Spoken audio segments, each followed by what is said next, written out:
जो खो गया उसके लिए रोया नहीं करते, जो पा लिया उसे खोया नहीं करते।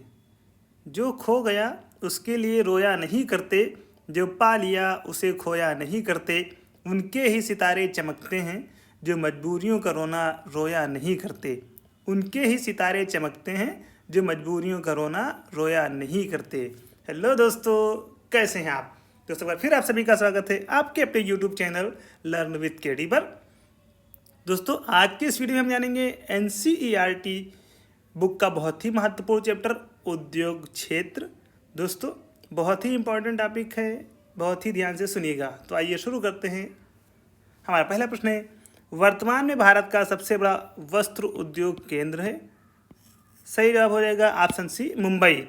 दोस्तों, भारत का सबसे बड़ा वस्त्र उद्योग केंद्र मुंबई है। यहाँ कपड़ा मिलों की संख्या सर्वाधिक है।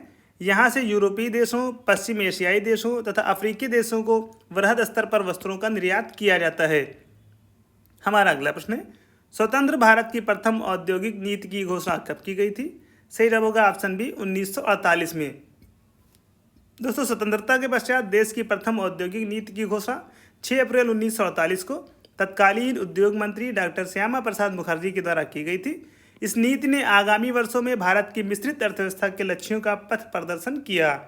हमारा अगला प्रश्न है, भारतीय हीरा संस्थान कहाँ स्थित है? सही जवाब होगा ऑप्शन सी, सूरत में।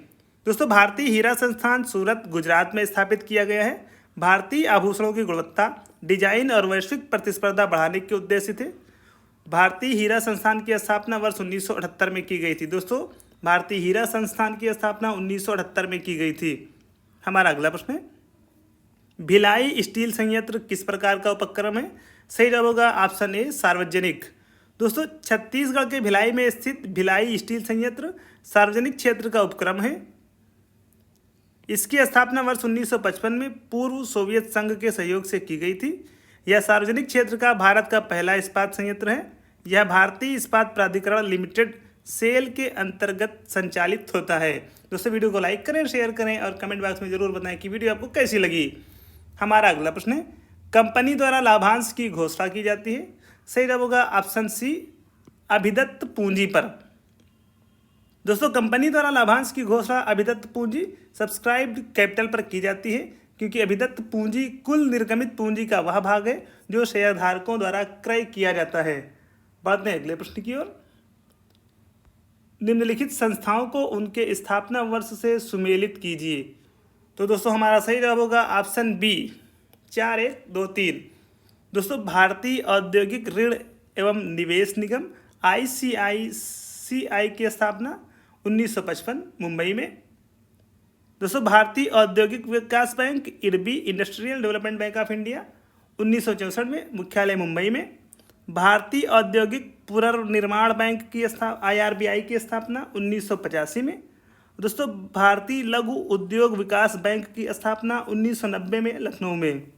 हमारा अगला प्रश्न है, उदारीकरण, निजीकरण और भूमंडलीकरण की नई आर्थिक नीति किस प्रधानमंत्री द्वारा घोषित की गई थी? सही जवाब होगा option C, PV Narasimha Rao द्वारा। दोस्तों, भारत में उदारीकरण, निजीकरण और भूमंडलीकरण की नई आर्थिक नीति वर्ष 1991 में तत्कालीन प्रधानमंत्री PV नरसिम्हा राव द्वारा घोषित की गई थी। उस समय भारत के वित्त मंत्री डॉक्टर मनमोहन सिंह थे, जिन्होंने इस प्रक्रिया में प्रमुख भूमिका निभाई थी। हमारा अगला प्रश्न है, राष्ट्रीय निवेश कोष नेशनल इन्वेस्टमेंट फंड NIF के संबंध में निम्नलिखित में से कौन सा कथन सत्य है? तो दोस्तों, सही जवाब होगा ऑप्शन सी, इसमें सार्वजनिक उपक्रमों के निवेश से प्राप्त होने वाली राशि रखी जाती है। दोस्तों, इसे निवेश और लोक परिसंपत्ति प्रबंधन विभाग के अंतर्गत वर्ष 2005 में स्थापित किया गया था। राष्ट्रीय निवेश कोष में सार्वजनिक उपक्रमों के विनिवेश से प्राप्त आय को रखा जाता है। इस कोष के अंतर्गत आरक्षित राशि का 75% शिक्षा, स्वास्थ्य तथा सामाजिक विकास जैसे क्षेत्रों पर व्यय किया जाता है तथा 25% राशि का प्रयोग सार्वजनिक क्षेत्र की इकाइयों में निवेश हेतु किया जाता है। हमारा अगला प्रश्न है, भारत में महारत्न कंपनियों की संख्या कितनी है? सही जवाब होगा ऑप्शन सी, 10। दोस्तों, भारत में महारत्न कंपनियों की संख्या 10 है। पहली है Steel Authority of India Limited SAIL, दूसरा है तेल एवं प्राकृतिक गैस निगम ONGC, तीसरा है भारतीय तेल निगम, चौथा है राष्ट्रीय ताप विद्युत निगम NTPC, पांचवा है कोल इंडिया लिमिटेड CIL, छठा है भारत हैवी इलेक्ट्रिकल्स लिमिटेड भेल, gas authority of India limited GAIL और Bharat petroleum corporation limited BPCL, Hindustan petroleum corporation limited HPCL, power grid corporation of India limited PGCIL। दोस्तों वर्तमान में भारत में 14 नवरत्न तथा 74 मिनी रत्न कंपनियां हैं। हमारा अगला प्रश्न है, अर्थव्यवस्था के कोर क्षेत्र के अंतर्गत कौन सा उद्योग शामिल नहीं है? सही जवाब होगा ऑप्शन बी परिवहन। दोस्तों परिवहन अर्थव्यवस्था के कोर क्षेत्र के अंतर्गत शामिल नहीं है।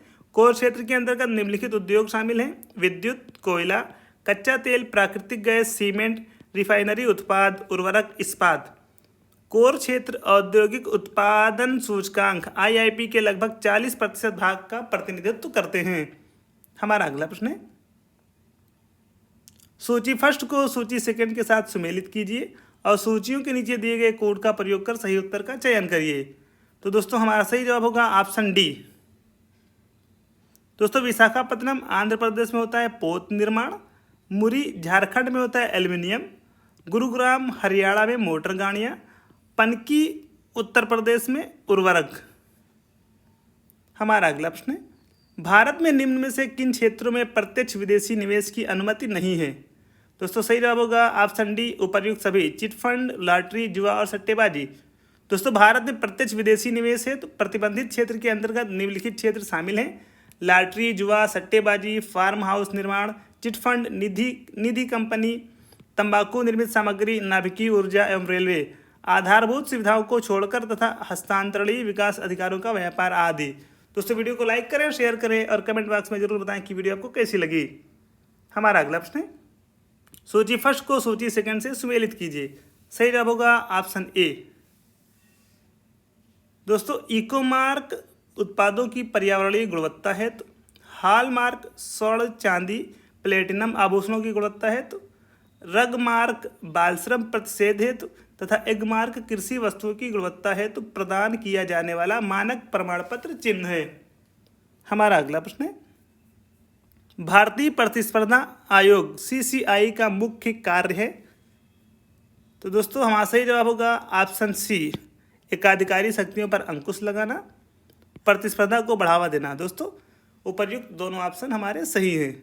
एकाधिकारी शक्तियों पर अंकुश लगाने, प्रतिस्पर्धा को बढ़ावा देने के लिए तथा कंपनियों के विलय एवं अधिग्रहण पर निगरानी रखने के लिए भारतीय प्रतिस्पर्धा आयोग CCI की स्थापना 14 अक्टूबर 2003 को की गई थी। इसने MRTPC monopolies and restrictive trade practices commission का स्थान लिया। अब दोस्तों हम बात करेंगे महत्वपूर्ण लघु निर्यात विकास केंद्रों के बारे में। दोस्तों पहला है हमारा तिरुपुर में होता है होजरी एवं बुनाई उद्योग।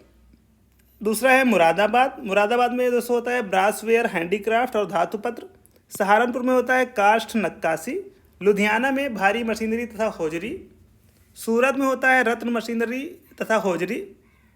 पंजिम में होता है रबर उद्योग। पानीपत में हथकरघा। भोपाल में कीटनाशक उद्योग। अलेप्पी नारियल के रेशे और इससे निर्मित वस्तुएं। मोदी नगर रबर उद्योग के लिए प्रसिद्ध है। जालंधर खेल का सामान और मून नागालैंड लकड़ी से निर्मित वस्तुएं। नलवाड़ी असम बांस पर आधारित वस्तु। पिंजौर में मशीन उपकरण। रानीपेट अम्बूर में चमड़ा उद्योग। पीलीभीत काष्ठ पादुका। नागपुर में हस्त उपकरण।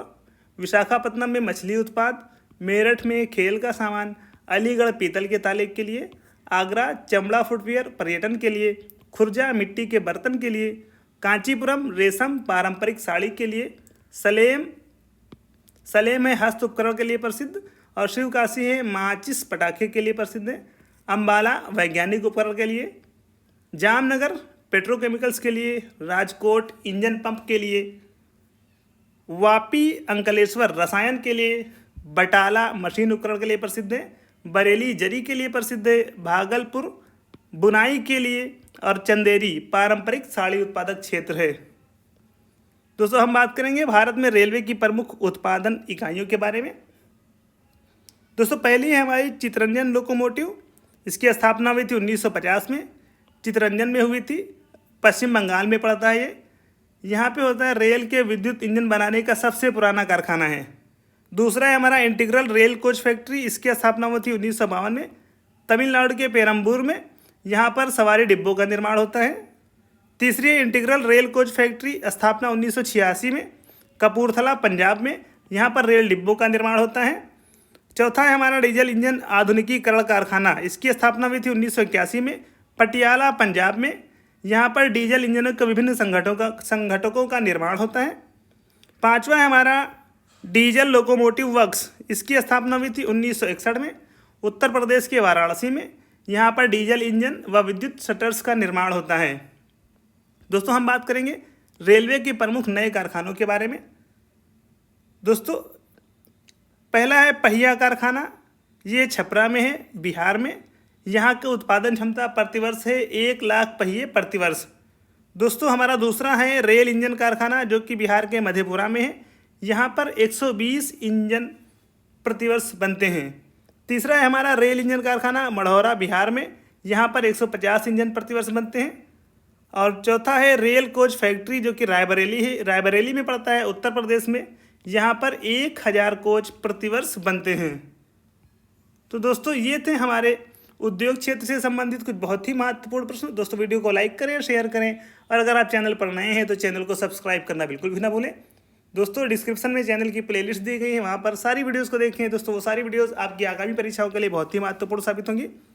दोस्तों कमेंट बॉक्स में ज़रूर बताएं कि वीडियो आपको कैसी लगी है, और ये भी बताएं कि आपको किस टॉपिक पर वीडियो चाहिए, ताकि हमारी टीम उस टॉपिक पर वीडियो लेकर आ सके। दोस्तों आज की इस वीडियो में बस इतना ही। जल्दी आपसे मुलाकात होगी एक नई वीडियो के साथ। धन्यवाद।